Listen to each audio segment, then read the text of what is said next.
ఏంటి దీన్ని ముగింపు పలికిస్తారా సీరియస్ గా తీసుకుని? సార్ సాయికృష్ణ కేసు అంటారా సార్? ఇప్పుడు ఒక 4 రోజుల కిందట సిట్ విచారం ప్రారంభమైంది. సింగపూర్ నుంచి ముఖ్యమంత్రి గారు రాగానే విషయం తెలిసిన వెంటనే ఒక మీటింగ్ పెట్టాం. మీటింగ్ పెట్టిన వెంటనే ఫస్ట్ థింగ్ సిఐ నాగరాజు గారిని విఆర్ పంపడం కావచ్చు, సస్పెండ్ చేయడం కావచ్చు. ఆ రోజు రాత్రి సిపి రాజశేఖర్ బాబు గారు వారి తల్లి అయిన విజయలక్ష్మి గారిని పిలిచి ఆ రోజు హత్యా నేరం కింద కేసు పెట్టడం. సార్ ఈ రాష్ట్రంలో ఎన్నో లాకప్ డెత్లు జరిగింటాయి. గత 50 సంవత్సరాల్లో లెక్కలేని లాకప్ డెత్లు జరిగాయి. అంతెందుకు సార్, 2019 నుంచి 23 వరకు 17 లాకప్ డెత్లు జరిగినట్టు నేషనల్ క్రైమ్ రికార్డ్స్ బ్యూరో, అంటే అది ఒక అథారిటేటివ్ ఫిగర్, అది 17 లాకప్ డెత్స్ అనేది రకరకాల స్టేషన్స్ లో జరిగాయి. ఏ రోజన్నా మీరు ఒక సిఐ మీదో ఎస్ఐ మీదో ఒక హత్య చేసినట్టు కేసు పెట్టారా? లేదంటే సస్పెండ్ చేశారా?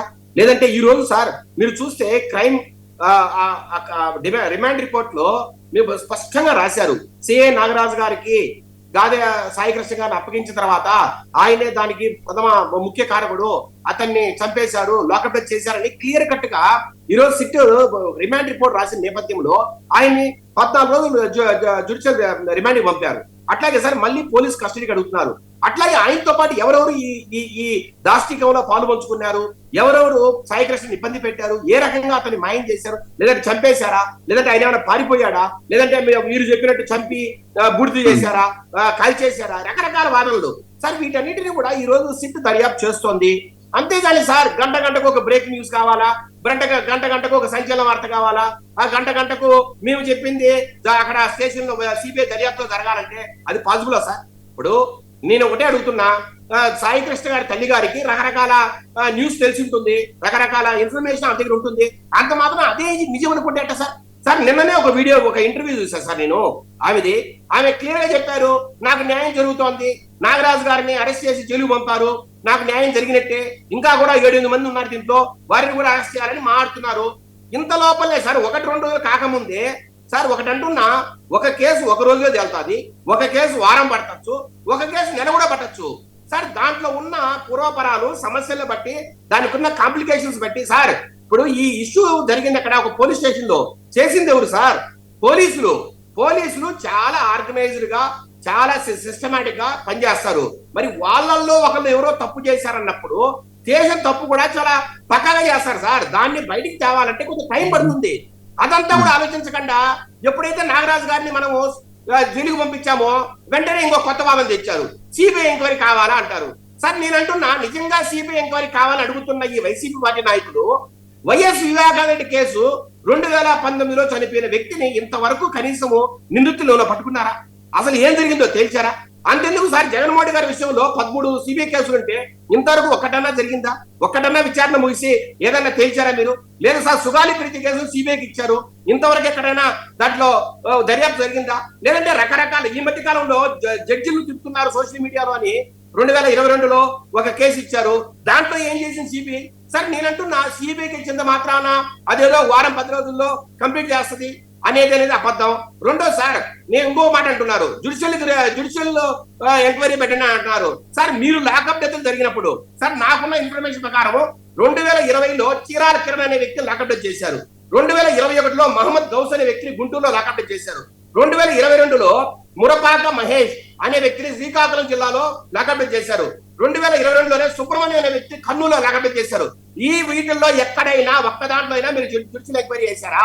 అన్ని కూడా అనుమానాస్పద మరణాలుగా దాన్ని ధృవీకరించి ఆ రకంగా కేసులు కొట్టేసి పోలీసులు రక్షించిన మీరు ఈ రోజు మేము ఒక నిష్పక్షపాతమైన దర్యాప్తు చేపడుతున్న తరుణంలో, ఈ రోజు పోలీసుల్ని మేము జైలు పంపిస్తున్న తరుణంలో మరీ ఎక్కువగా దాని మీద మీరు ప్రవర్తించడం కావచ్చు, దాని మీద దుమ్మితిపోయడం కావచ్చు, అసలు ప్రభుత్వం ఏమీ చేయనట్టు ప్రవర్తించడం కావచ్చు. సార్ నేనంటున్నా సార్, వారికి ఏదైనా సాయికృష్ణ గారి బంధువులకి ఏదైనా సమస్య, విజయశేఖర్ ఒక్క విషయం, విజయశేఖర్ వినిపిస్తుందా? అనిపిస్తుంది కాదు, ఇప్పుడు వాళ్ళు ప్రభుత్వంలో చేశారంటే ఎవరు చేశారు సార్? నేను పోలీసులు చేశారు సార్. పోలీసులు చేసినప్పుడు మీరు జ్యుడిషియల్ ఎంక్వైరీ ఎక్కడైనా చేశారా? ఆ పోలీసులు ఎక్కడైనా శిక్షించారా?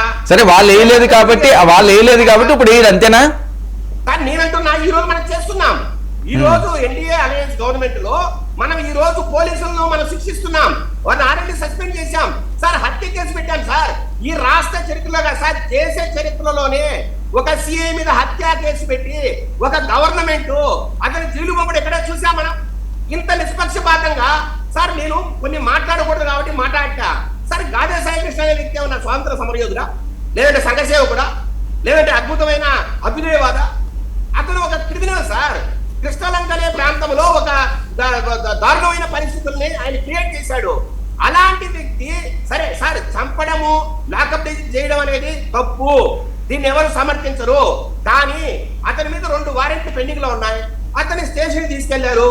విచారిస్తున్న క్రమంలో సార్, వాస్తవం అయితే క్రిమినల్స్ ఎక్కడైనా సరే విచారిస్తున్న క్రమంలో వారు నిజాలు ఒప్పుకోనప్పుడు వారి దగ్గర నుంచి నిజాలు చెప్పించడానికి పోలీసులు తమ పద్ధతులతో పాటిస్తారు. అది అందరికీ తెలిసిన విషయమే.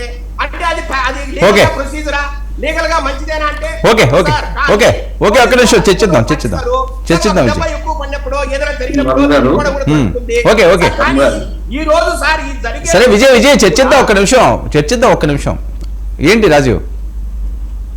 ఒకటి వర్మ గారు, ఇప్పుడు ఆయన చాలా లిస్టులు ఏవో చదివారు, లాకప్ డెత్ ఇన్నైని అన్నైని అంటే వీళ్ళ దగ్గర తెలుగుదేశం పార్టీ దగ్గర ఏంటంటే ఇమీడియట్ గా అబద్ధాల లిస్ట్ ఒకటి పట్టుకొస్తూ ఉంటారు డిబేట్స్ కి. ఇది అలవాటు. ఇప్పుడు నిజంగా అవి జరిగినాయి అనుకోండి, ఈరోజు సాయి కృష్ణ లాకప్ డెత్ జరిగింది, సరే జరిగిన తర్వాత కూడా ఆ తల్లి అనేక రోజులు బట్టి పోలీస్ కమిషనరేట్కి వెళ్ళి డైరెక్ట్ గా నేరుగా కమిషనర్ కంప్లైంట్ ఇచ్చిన ఏమీ లేదు, కొడుకుని చంపేస్తారని చెప్పి సిఐ చెప్పాడు. కనీసం కొడుకు శవాన్ని ఇవ్వండి, కనీసం బూడిదైనా ఇవ్వండి, నాకు న్యాయం చెయ్యండి అని ఆ తల్లి అలబో దిగోమని గుండెలు బాదుకుని ఏడిస్తే జగన్మోహన్ రెడ్డి గారు వారి ఇంటికి వెళ్ళి వారిని ఓదార్చి ఈ ప్రభుత్వాన్ని కడిగి పారేస్తే అప్పుడు మొద్దు నిద్ర నుండి బయటకు వచ్చి, శవం నుంచి అప్పుడు బయటకు వచ్చి ప్రభుత్వం కేసు కట్టడం జరిగింది. నేను అడుగుతున్నా, మేమేదో ఇప్పుడు ఏదో అయిపోయిన తర్వాత సిబిఐ ఎంక్వైరీ మేము అడుగుతున్నాం అని చెప్తున్నా తెలుగుదేశం పార్టీ సోదరులు. అది అవాస్తవం. కావాలంటే జగన్మోహన్ రెడ్డి గారు ఎప్పుడు వాళ్ళ ఇంటికి వెళ్ళారు, ఏం మాట్లాడారు ఆన్ రికార్డు ఉంటా తీయండి. ప్రభుత్వం ఎన్ని గంటలకు కేసు కట్టిందో తీయండి. జగన్మోహన్ రెడ్డి గారు సీఎన్ ఇంకా ఎందుకు అరెస్ట్ చేయరని చెప్పి ఎప్పుడు ట్వీట్ పెట్టారో తీయండి. అంటే డిబేట్ లో కూర్చున్నాం కదా అని మీకు తెలిసిందే నిజం అనుకున్నాం, లేదా పిల్లి కళ్ళు మూసుకుని పాలు అయితే దాన్ని ఎవరు చూడరని చెప్పంగానో ఏదో కూర్చుని ఒకదంపుడుగా ఉపన్యాసంలో అబద్ధాలు చెప్పడం అనేటువంటిది అది మంచి పద్ధతి కాదు. నేను ఇంకోటి చెప్పాను, ఇందాకే చెప్పాను. ఇప్పుడు మీరు గతంలో ఎప్పుడు ఇలా జరగలేదు, అదే కదా మేము అడుగుతున్నాం. మీ ప్రభుత్వంలో పెచ్చుమీరతనం ఎక్కువైపోయి మీ ప్రభుత్వంలో లా అండ్ ఆర్డర్ పూర్తిగా అదుపు తప్పి ఏం జరుగుతుందో తెలియనటువంటి రీతిలో వ్యవహారం ఉందని మేము చెప్తున్నాం. మీరు అదే చెప్తున్నారు. సార్ బాడీని మాయం చేయడం ఏంటి సార్? బాడీ ఏది sir? Where is Gade Saikrishna dead body? దానికి సమాధానం చెప్పకుండా తిరిగేసి ఏమంటున్నారు, మేము కేసు కట్టామన్నారు. పోనీ ఎందుకు సిఐ నాగరాజు ఒక్కడి మీద మీరు కేసు కట్టారు? సిఐ నాగరాజు సరే కొట్టుండొచ్చు, లేదా సిఐ నాగరాజు చేతిలో చచ్చిపోయి ఉండొచ్చు. చచ్చిపోయినప్పుడు ఆ బాడీని ఒక్కడు మాత్రమే మోసుకెళ్ళిపోలేడు కదా, లేదా ఒక్కడే దానం చేసి లేడు కదా, ఆ ఎవరో ఒకరు సహకరించిన ఉంటారు కదా. అట్లీస్ట్ రిమాండ్ రిపోర్ట్ లో సిఐ నాగరాజు అండ్ అదర్స్ అని ఎందుకు మెన్షన్ చేయలేదు? నేను యాజ్ అడ్వకేట్ చెప్తున్నా, చిన్న పెట్టి కేసులో చిన్న కేసుల్లో కూడా ఎండ్ అదర్స్ అని యాడ్ చేస్తారు సార్. ఎందుకు యాడ్ చేయలేదు? ఎవరిని కాపాడదామని, ఎవరిని ఊపులోంచి కూరుకుపోతున్న ఊపులోంచి ఎవరిని బయటకు తీయాలని చెప్పి మీరు ఆ విధంగా రిమాండ్ రిపోర్ట్ చేశారు. కనీసం సిఐ నాగరాజు సెల్ ఫోన్ మీరు ఎందుకు హ్యాండ్ ఓవర్ చేసుకున్నట్టు రిమాండ్ రిపోర్ట్ లో రాయలేదు? ఇంకొకటి, మీరేదో న్యాయం చేసేస్తా, నేనేదో న్యాయం చేయడానికి మీరెవరు, నేనెవరు, పోలీసు వాళ్ళు ఎవరు? పోలీసు వాళ్ళు డ్యూటీ చెయ్యాలి, న్యాయస్థానం చేయాలి. న్యాయస్థానం చేసే పనులు మీరు నేను చేస్తాం అంటే మొత్తం అందరం తీసుకెళ్ళి అంత సినిమా లేదు. రాజీవ్ ఒక్క నిమిషం, సింగళూరు గారు వచ్చారు, ఆయన ఫాలో అవుతున్నారు ఆ కేసు, ఆయన అప్డేట్ తీసుకున్న తర్వాత మళ్ళీ మనం మాట్లాడదాం. లాస్ట్ పాయింట్ కేసు కట్టినప్పుడు పద్ధతిగా నిష్పక్షపాతంగా కట్టుదిట్టంగా కట్టాలి. ఆ రకంగా లేకుండా లోపభూయిష్టంగా ఎవరినో కాపాడాలనే ఉద్దేశంతో మాత్రమే చేశారు. ఒకే ఒక పాయింట్, టాస్క్ ఫోర్స్ పోలీసులు వెళ్ళి తెచ్చారని చెప్పి రిపోర్ట్ లో రాశారు కదా. టాస్క్ ఫోర్స్ ఎవరి కంట్రోల్లో ఉంటుంది? మీకు తెలీదా? కమిషనర్ కంట్రోల్లో టాస్క్ ఫోర్స్ ఉండదా? మరి కమిషనర్ మీరు ఎందుకు అక్యూజ్ గా చేర్చలేదు? కమిషనర్ మీరు ఎందుకు సస్పెండ్ చేయలేదు? కమిషనర్ మీరు కొమ్ము కాయాల్సిన పని ఏంటి? కమిషనర్ ఏమంటే కమిషనర్ ఐపీఎస్ అయినంత మాత్రాన ఊర్లో అందరినీ చంపిమని చెప్తాడు ఆయన ఏమన్నా? సో ఇది మేము అడుగుతున్నాం. మీరు దానికి పోయి ఎక్కడో వంకలేనో డొంకట్టు కేసింది అన్నట్టు దానికి దీనికి ఏవేవో కూర్చుని చెప్తామంటే అది కుదరదు. సాయి కృష్ణ కేసు సమాధానం చెప్పండి ఫస్ట్. ఒకవేళ గతంలో అని జరిగిపోయి అనుకో, మరి మీరు మీ పార్టీ మీ చంద్రబాబు నాయుడు నిద్రపోతున్నారు. లాకప్ డెత్ లైన్ వీళ్ళందరికీ ఎందుకు వెళ్ళలేదు? సరే ఒక నిమిషం వెంకటేష్ గారు. చివరిగా నాకు ఫ్లైట్ చెప్పండి, నాకు చెక్ చేయండి. నేను వర్మ గారు వినిపిస్తుందా? చెప్పండి. రాజీవ్ గారు సాయి కృష్ణ విషయాన్ని దయచేసి వైసీపీ వాళ్ళు డ్రామాలు ఆపితే మంచిది సార్. ఎందుకు చెప్తానంటే ఆల్రెడీ క్వశ్చనే లేదు. సాయి కృష్ణ హత్యకి మీ కోట ప్రభుత్వం కూలిపోక తప్పదు. ఏమున్నా ఇది కోర్టు పరిధిలో ఉంది, కోర్టు చూసుకుంటుంది. వీళ్ళు జడ్జిమెంట్ చూసుకుంటున్నా అవి కోర్టు చూసుకుంటున్నటువంటి బాబాయ్ గారు గొడ్డల గురించి ఎందుకు పదే మాట్లాడతారు? గొడ్డల పార్టీ మా మీద ఎందుకు ముద్రేస్తారు? జడ్జిమెంట్ ఇచ్చే స్థాయి కాదు. అది ఏం జరిగిందో మీకు తెలియనప్పుడు మేమేం నాగరాజు మరి వైఎస్ వివేకానంద హత్య గురించి మీరెందుకు పదే మాట్లాడతారు? మీరు వైఎస్ వివేకానంద హత్య గురించి మాట్లాడచ్చు, మేము గాంధీ స్థాయి హత్య గురించి మాట్లాడకూడదా? మీ కోరువులు మా కోరువులా? ఇది న్యాయమా ధర్మమా? మీరు రాజు ఇస్తాను మళ్ళీ రేపు కలుద్దాం, మళ్ళీ మాట్లాడదాం వర్మ గారు. Thank you. ప్లీజ్ మీరు అసలే ప్రభుత్వంలో ఉన్నారు, పనులు ఉంటాయి. వెంకటేష్ గారు very good evening. Very good evening అండి. ఏం జరుగుతున్నది, ఏంటి అప్డేట్? ఎవరో ముగ్గురు వెలుగులోకి వచ్చారట, వాళ్ళని ట్రేస్ చేస్తున్నారట, ఎక్కడ ఉన్నారన్నది? వెరీ గుడ్ ఈవినింగ్ వర్మ గారు, మీకు ప్యానల్ లో ఉన్నటువంటి సోదరుడికి అలాగే వీక్షకులకు కూడా. ఎవరైనా ముగ్గురు వచ్చింది, ఒక హెడ్ కానిస్టేబుల్, ఎవరో ఈయన స్నేహితుడు సురేష్ అట, ఇంకొక కానిస్టేబుల్ అట, ఒక హెడ్ కానిస్టేబుల్. ఏదో చెప్తారులేండి, ప్రభుత్వం ఏదో చెప్పాలి కదా. కరెక్ట్ కాదా అది? అంటే అఫీషియల్ గా ఇన్ఫర్మేషన్ ఏమీ లేదు దానికి సంబంధించి. ఈ కేసు ఒక రకంగా చెప్పాలంటే కొంత లోపభూయిష్టంగా వెళ్తుంది అనేది ప్రస్ఫుటంగా సామాన్యులకు కూడా అర్థమైపోయినటువంటి ఒక పరిస్థితి. నిజంగా చెప్పాలంటే ముఖ్యమంత్రి గారు హామీ ఇచ్చారు, ఖచ్చితంగా న్యాయం జరుగుతుంది అని ఆ కుటుంబం చాలా ఆశగా ఎదురు చూసింది. మరి ఈ రిమాండ్ రిపోర్ట్ చూసినప్పటికీ, తర్వాత నాగరాజు గారి దగ్గర నుంచి వీళ్ళు తీసుకున్నటువంటి ఇన్ఫర్మేషన్ కానివ్వండి, అంతా చాలా ఫిల్లింగ్ ద బ్లాంక్స్ లాగా అస్తవ్యస్తంగా ఉంది. నిజం చెప్పాలంటే వాస్తవంగా ఇలా మాట్లాడకూడదు, కానీ ఈ సిట్ రిపోర్టు ఎప్పుడు వస్తుంది ఏంటి అనేది చూడాలి. అవన్నీ చూసిన తర్వాత కానీ ఏమి చెప్పలేనిటువంటి ఒక పరిస్థితి. అప్పటి వరకు కూడా ఏంటంటే ఈ కేసు మరుగున పడిపోయేటువంటి ఒక దారి కనపడుతుంది. ఎందుకంటే నేను అనేక డిబేట్లో చెప్పాను, ఇండియా మొత్తం మీద ఒక లాకప్ డెత్ కేసులో ఒక్కడి మీద ఎఫ్ఐఆర్ కట్టిన చరిత్ర లేదు. వర్మ గారు వినపడుతుందా? మళ్ళీ ఇండియా మొత్తం మీద ఇది ఒక విచిత్రమైనటువంటి ఎఫ్ఐఆర్. ఒక్కడి మీద ఎక్కడ ఏ కేసులో లేదే. ఒక్కడే కూర్చుని ఒక సిఐ స్టేషన్ హౌస్ ఆఫీసర్ కూర్చుని లాకప్ డెత్ చేశాడని ఏదైనా ఒక కేసుని మీరు చూపించండి. మరి దానికి ప్రత్యేకంగా సిట్ దర్యాప్తు ఎందుకో పక్క దూరంలో వెళ్తుందా అనేది అర్థమవుతుంది. రెండో విషయం ఏంటంటే ఈ రిమాండ్ రిపోర్ట్ లో చనిపోయాడు అని చెప్పేసి ప్రభుత్వం బహిరంగంగా ప్రకటించింది. కానీ ఎప్పుడు చనిపోయాడు, ఎక్కడ చనిపోయాడు, స్టేషన్లో చనిపోయాడా, లేకపోతే ప్రజా ఆరోపణలలో భాగంగా వాళ్ళు చెప్పేది నిజం అనుకుంటే ఖచ్చితంగా దీనిలో చనిపోయాడా, హోటల్లో చనిపోయాడా, శవం ఎక్కడి నుంచి ఎక్కడికి ట్రావెల్ చేసింది, ట్రావెల్ చేసినప్పుడు వాళ్ళకి అసిస్టెన్స్ ఇచ్చింది ఎవరు, తర్వాత అక్కడ నుంచి ఖననం ఎక్కడ చేశారు, ఖననం చేసిన తర్వాత ఈ రోజు దీనంగా కుటుంబం వేడుకుంటుంది కదా, కనీసం బూడిదైనా ఇవ్వండి, మేము అస్థికలు ఇస్తే మేము తదనంతర కార్యక్రమాలు చేసుకుంటామని చెప్పేసి మరి దాని సంగతి కూడా చెప్పారు. ఇవన్నీ కూడా బేసిక్ ఇన్ఫర్మేషన్స్. చనిపోయాడని చెప్తున్నారు, ప్లేస్ ఎక్కడో చెప్పాలి, టైం ఎప్పుడో చెప్పాలి, బాడీ ఎక్కడ డిస్ట్రాయ్ చేశారో చెప్పాలి, అస్థికలు తీసుకొచ్చి ఇవ్వాలి. ఇకపోతే మెడికల్ ఎవిడెన్స్ ఎలాగో ఖననం చేశారు కాబట్టి మెడికల్ ఎవిడెన్స్ లేదు, కేసు ప్రూవ్ అయ్యే అవకాశం లేదు, బాడీ దొరకకపోతే కేసు ప్రూవ్ అయ్యే అవకాశం లేదు. సింపుల్ గా నాగరాజు గారు నాకేం తెలియదు అని అంటున్నారు. కానీ సిట్టు దర్యాప్తులో ఇవాళ ఒక 4 పేర్లు వచ్చినాయి. వాళ్ళందరూ కూడా నాగరాజు గారి కన్నా కింద ఉన్న వ్యక్తులు. కానీ ఇందాక రాజీవ్ గాంధీ గారు మాట్లాడుతుంటే అడ్డురాబోయాను, కానీ మళ్ళీ ఆయన కూడా నా తోటి న్యాయవాది కాబట్టి, రాజకీయాల కన్నా ముందుగా ఆయన న్యాయవాది కాబట్టి ఆయన లేవనెత్తినటువంటి ఒక విషయం ఏదైతే ఉందో అది కరెక్ట్ గానే అడిగారు. టాస్క్ ఫోర్స్ పోలీసుల్ని ఎందుకు ఈ ఎఫ్ఐఆర్ లో చేర్చలేదు అనే దానికి ఈ రోజు వరకు కూడా ఒక క్వశ్చన్ మార్క్ గా వదిలేశారు. రెండోది, టాస్క్ ఫోర్స్ సిపి గారి ఆధ్వర్యంలోనే పనిచేస్తుంది. మరి సిపి గారి నాలెడ్జ్ లో లేకుండా ఒక నిందితుడిని అవుట్ ఆఫ్ జ్యూరిస్డిక్షన్ నుంచి తీసుకొచ్చేటువంటి పరిస్థితి లేదు. అవుట్ ఆఫ్ జ్యూరిస్డిక్షన్ నుంచి తీసుకొచ్చినటువంటి ఒక నిందితుడిని 24 గంటల్లో ఖచ్చితంగా మ్యాజిస్ట్రేట్ ముందు ప్రవేశపెట్టాల్సినటువంటి ఒక పరిస్థితి ఉంది. అలా పోతే ఖచ్చితంగా సిపి గారికి నోటీసులో ఉంటుంది ఎందుకు ప్రవేశపెట్టలేదు. సో దీనికి ఆన్సర్ సిపి గారే చెప్పాలి. కృష్ణలంక పోలీస్ స్టేషన్ నుంచి ఇప్పుడు కథనం, దర్శకత్వం, స్క్రీన్ ప్లే అన్ని కూడా కమిషనరేట్ కి మార్చబడ్డాయి. సో ఇప్పుడు కమిషనరేట్ లో ఏం జరుగుతుంది? ఒక రకంగా చెప్పాలంటే బహిరంగంగా చెప్తున్నారు సీసీ ఫుటేజ్ లేదని. సీసీ ఫుటేజ్ ఏమో కృష్ణలంక పోలీస్ స్టేషన్ ఒక్క చోటే రికార్డ్ అయ్యేటువంటి పరిస్థితి కాదు. దాన్ని కరెక్ట్ చేయాలంటే 2-3 చోట్ల నుంచి కరెక్ట్ చేయాల్సినటువంటి పరిస్థితి. నాకు బాగా గుర్తు, ఇజ్రాయెల్ నుంచి టెక్నాలజీ తీసుకొచ్చినటువంటి వ్యక్తి చంద్రబాబు నాయుడు గారు.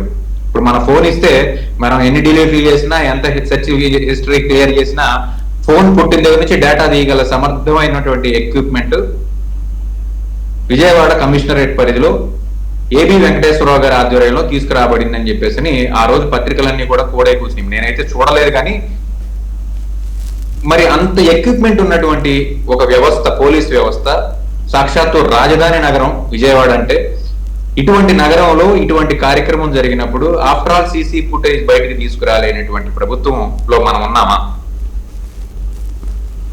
కోర్టు గైడ్ లైన్స్ ప్రకారం ఖచ్చితంగా ఏ స్టేషన్ లో ఏం జరుగుతుందో కమిషనరేట్ లో మానిటరింగ్ అనేది జరుగుతుంది. దీనికి సంబంధించి ఒక సపరేట్ వ్యవస్థే ఉంది. సో ఈ వ్యవస్థలో ఎంతమంది ఈ హత్యా నేరంలో భాగం? ప్రభుత్వం, కూటమి ప్రభుత్వంలో ఉన్నటువంటి నాయకులు ఇప్పటి వరకు ఏం చెప్పారంటే, సుమారుగా ఒక 15 రోజుల పాటు ఆ తల్లి ఆవేదన బయటకు వచ్చిన దగ్గర నుంచి సిట్టు నాగరాజు గారి అరెస్ట్ అయ్యే వరకు, ఈవెన్ అరెస్ట్ అయిన తర్వాత కూడా రిమాండ్ రిపోర్ట్ లో పెట్టే వరకు కూడా అసలు ముందు మీరెందుకు చనిపోయాడని చెప్పేసి అంటున్నారు? 29ని తీసుకొస్తాం కదా, లేకపోతే 29ని అతనే నడుచుకుంటా వచ్చేస్తాడు కదా, చనిపోయారని చెప్పడానికి మీరెవరు? మీరు చూసారా? లేకపోతే చేసినప్పుడు మీరు పక్కన ఉన్నారా అని చెప్పి చాలా వితండవాదాలు చేశారు నాతో. అయితే నేను మొదటి నుంచి చెప్తున్నది ఏంటంటే, ఆ తల్లికి ఇదే సదరు సిఐ గారు, నీ కొడుకు ఇక చనిపోయాడనుకో, ఇంటికి వెళ్ళి దండేసుకో అని చెప్పేసినటువంటి వ్యాఖ్యలు ఆ తల్లి చెప్పింది కదా. ఆ వ్యాఖ్యల్ని బేస్ చేసుకుని, ఆ తదనంతరం జరిగే కార్యక్రమాలన్నింటినీ బేస్ చేసుకుని ఈ రోజు విజయవాడ నగరంలో ప్రతి ఒక్కరికి కూడా ఏం జరిగింది అనేది ప్రస్ఫుటంగా అర్థమైపోయింది. విజయవాడ నగరంలో గతంలో కూడా ఎన్కౌంటర్లు జరిగినటువంటి మనం అందరం చూసాం. కానీ ఈ రకమైనటువంటి హీనియస్ క్రైమ్స్ పోలీసులు ఎప్పుడు ఇన్వాల్వ్ అవ్వరు. ఏంటి జ్యుడిషియల్ కస్టడీకి ఇచ్చే అవకాశం ఉందా, తీసుకునే అవకాశం ఉందా వాళ్ళ తల్లి డిమాండ్ మేరకు? ఎవరిని sir? Court judicial custody, police custody sorry sir, police కస్టడీలో తీసుకుంటే ఏమవుతుందండి? జ్యుడిషియల్ కూడా డిమాండ్ చేస్తున్నారు కదా. ఓకే ఒక నిమిషం. డెఫినెట్ గా ప్రతిపక్షాలు కోరినట్లు, ప్రజా సంఘాలు కోరినట్లు, అడ్వకేట్స్ మిత్రులు కోరినట్లు ఈ కేసుని రాష్ట్ర పోలీసు విజయ్ ఇస్తాను నేను. ఒక నిమిషం. వర్మ గారు నేను విత్తనవాదం చేయడానికి కూర్చోలా. ఒకటి గమనించాలి, పోలీసు వ్యవస్థలో భాగమైనటువంటి నిందితుల మీద పోలీసులే విచారణ చేస్తే నేను అనేది కాదు అండి, జ్యుడిషియల్ కాదు, ఆ తల్లి జ్యుడిషియల్ విచారణ కావాలని డిమాండ్ చేస్తున్నారు. అది ఇచ్చే అవకాశం ఉందా కోర్టు? ఖచ్చితంగా ఉంటుందండి, ఖచ్చితంగా ఉంటుంది. రెండోది ఏంటంటే, సిబిఐ దర్యాప్తు జరిగినప్పుడే ఇలాంటి కేసులన్నింటిలో కూడా వాస్తవాలు నిగుదేల్ని ఈ దేశంలో, ఈ రాష్ట్రం సంగతి నేను మాట్లాడట్లేదు, అనేక పోలీస్ కేసులు, పోలీసులు డైరెక్ట్ గా ఇన్వాల్వ్ అయినటువంటి ఇలాంటి హీనియస్ క్రైమ్స్ ఏవైతే ఉన్నాయో వీటన్నిటి నిజాలు నిగ్గు తేల్చాలంటే సిబిఐ మాత్రమే రంగంలోకి దిగి ఉరిశిక్షలు వేయించిన మాట వాస్తవం. మన కళ్ళ ముందు కనిపిస్తున్న అనేక కేసులు ఉన్నాయి. వాటన్నిటిలో కూడా సిబిఐ చాకచక్యంగా ఏం జరిగిందనేది ప్రజలకు తెలపాలి. ప్రభుత్వం తన యొక్క బాధ్యతని సిబిఐకి బదలాయించి తన యొక్క పారదర్శకతని నిరూపించుకుంటుందా, నిరూపించుకోదా అనేది మనం వేచి చూడాలి. ఎందుకంటే ఇక్కడ అనేక లొసుగులతో రిమాండ్ రిపోర్ట్ ఉంది. రేపొద్దున ఛార్జ్ షీట్ వచ్చేపాటికి మెయిన్ వెపన్ దొరకదు, బాడీ దొరకదు, మెడికల్ ఎవిడెన్స్ లేదు, లాకప్ డెత్ అయినప్పుడు వీడియో ఫుటేజ్ తో కూడినటువంటి శవ పరీక్ష చేయాలి. ఇక్కడ ఈ కార్యక్రమాలన్నీ కూడా ట్యాంపర్ చేయబడి, ఇలా ట్యాంపర్ చేసినటువంటి ఎవిడెన్స్ లో సుప్రీంకోర్టు గైడ్ లైన్స్ ప్రకారం ఉరిశిక్ష వేయాలి. దీనిలో ఉన్నటువంటి ఆ సమయంలో చనిపోయిన సమయం ఇది అని చెప్పినటువంటి ఒక సమయం ఏదో చెబితే ఆ సమయంలో డ్యూటీలో ఉన్న పోలీసులందరినీ కూడా సస్పెన్షన్ లో పెట్టాలి, వాళ్ళందరి మీద కూడా పోలీస్ కేసు పెట్టాలి. ఇలా జరిగినప్పుడు మాత్రమే పారదర్శకమైనటువంటి ఎంక్వైరీ జరిగిందని చెప్పేసి అనుకుంటాం. అంతే తప్ప ఏదో ఒకటి మీద మొత్తం అంతా నేరం మోపేసి ఏంటి అతను తీసుకెళ్లి రిమాండ్ లో పెట్టి అతనేమి మాట్లాడకుండా రిమైనింగ్ వాళ్ళు ఎవరిని ప్రశ్నించకుండా వాళ్ళ మీద కేసులు కట్టకుండా ఉంటే ఖచ్చితంగా ఈ కేసు విషయంలో న్యాయం జరగదు. అఫ్ కోర్స్ అయితే రౌడీ షీటర్ అయి ఉండొచ్చు, లేకపోతే హీనియస్ క్రైమ్స్ చేసేటువంటి వ్యక్తి అయి ఉండొచ్చు. చనిపోయిన తర్వాత కూడా పదే పదే అతను పోక్సో కేసులో నిందితుడు, 14 ఏళ్ల పిల్లని చేర్చాడు, ఇలాంటి కార్యక్రమాలన్నీ కూడా మాట్లాడుతున్నారు. ప్రపంచం మొత్తం తెలుసుకోవాల్సింది ఏంటంటే అతని యొక్క పోక్సో కేసులో అతను ఎక్విడెంట్ నిరపరాధిగా బయటకు వచ్చాడు. ఒక వ్యక్తి నిరపరాధిగా బయటకు వచ్చిన తర్వాత మళ్ళీ ఆ కేసుని మనం ప్రస్ఫుటంగా మాట్లాడుతూ అతని యొక్క వ్యక్తిత్వాన్ని కించపరిచే విధంగా చేయాల్సిన పని లేదు. ఇంకా చాలా కేసులు ఉన్నాయి అతని మీద, గంజాయి కేసులు ఉన్నాయి, దొమ్మి కేసులు ఉన్నాయి, దౌర్జన్యం కేసులు ఉన్నాయి. వాటి గురించి మాట్లాడండి. ఏదైతే లైవ్ లో ఉన్న వాటిని మాట్లాడండి. చనిపోయిన వ్యక్తి మీద అబద్ధపు ప్రచారం చేయాల్సినంత చేసి మూట కట్టుకోవాల్సినటువంటి అవసరం అయితే ఖచ్చితంగా లేదని చెప్పేసి చెప్తున్నాను.